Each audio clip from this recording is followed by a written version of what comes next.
Very good evening.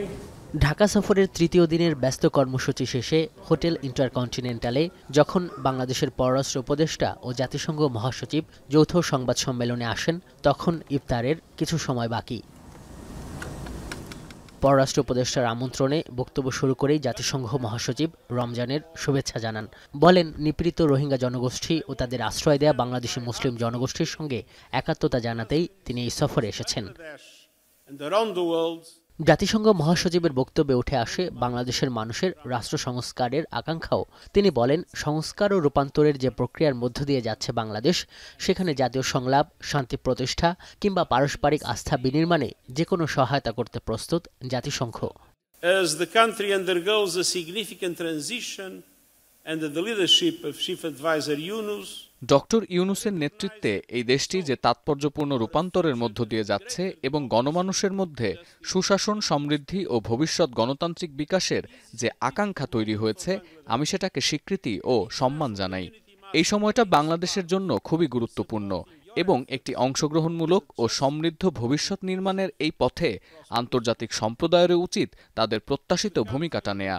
আমি এটুকু নিশ্চিত করতে পারি, বাংলাদেশের সংস্কার ও রূপান্তরের পথে শান্তি প্রতিষ্ঠা, জাতীয় সংলাপ কিংবা পারস্পরিক আস্থা বিনির্মাণের কাজে জাতিসংঘ সর্বদা সহায়তা দিতে প্রস্তুত।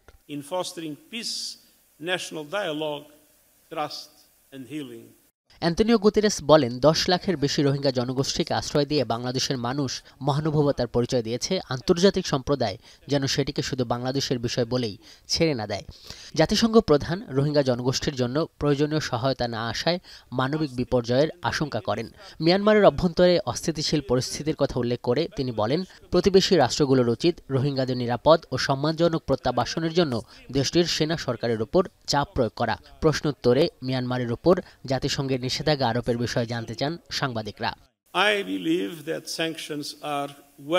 আমি বিশ্বাস করি স্যাংশন সম্ভাব্য উপায়ের মধ্যে একটি এবং মিয়ানমারের ওপর নিষেধাজ্ঞা দেবার ক্ষেত্রে নিরাপত্তা পরিষদের অনুমতি প্রয়োজন। কিন্তু এটি যে অসম্ভব তাও না। এটা বরং বেশি প্রয়োজনীয় যে প্রতিবেশীরা মিয়ানমারের যুদ্ধ বন্ধ করতে চাপ প্রয়োগ করছে, যাতে সেখানে গণতন্ত্র প্রতিষ্ঠিত হয়। যৌথ সংবাদ সম্মেলনে পররাষ্ট্র উপদেষ্টা বলেন, রোহিঙ্গা ইস্যুতে বাংলাদেশের অবস্থানের সঙ্গে সম্পূর্ণভাবে একমত জাতিসংঘ মহাসচিব। তিনি বলেন, জাতিসংঘের প্রধান বাংলাদেশকে নিয়ে অপপ্রচার নিয়েও উদ্বেগ জানিয়েছেন।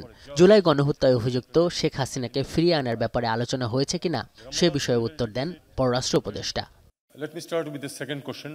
আমি শেষের উত্তরটা দিয়ে শুরু করি। জাতিসংঘের মহামান্য মহাসচিবের সঙ্গে এ সংক্রান্ত কোনো আলোচনা হয়নি। জনাব মহাসচিব বাংলাদেশের বিরুদ্ধে চলমান অপপ্রচারের ব্যাপারে উদ্বেগ জানিয়েছেন এবং তার এই সফর সেসব অপতথ্য এবং বাংলাদেশকে অস্থিতিশীল করার অপচেষ্টার বিপরীতে একটা উচিত জবাব। আমাদের সফল সংস্কার প্রক্রিয়ায় এবং গণতান্ত্রিক উত্তরণে তার সহযোগিতার প্রতিশ্রুতি আমাদের সমৃদ্ধ করবে, যেটা বাংলাদেশের মানুষেরও আকাঙ্ক্ষা। যৌথ বিবৃতিতে জাতিসংঘের শান্তিরক্ষা মিশনে বাংলাদেশ সেনাবাহিনীর বীরত্বপূর্ণ অবদানের কথা স্মরণ করেন ঢাকা সফররত সংস্থাটির মহাসচিব।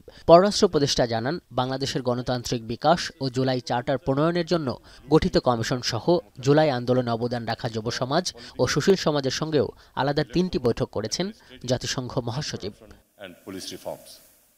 আজহার লিমন, এখন, ঢাকা।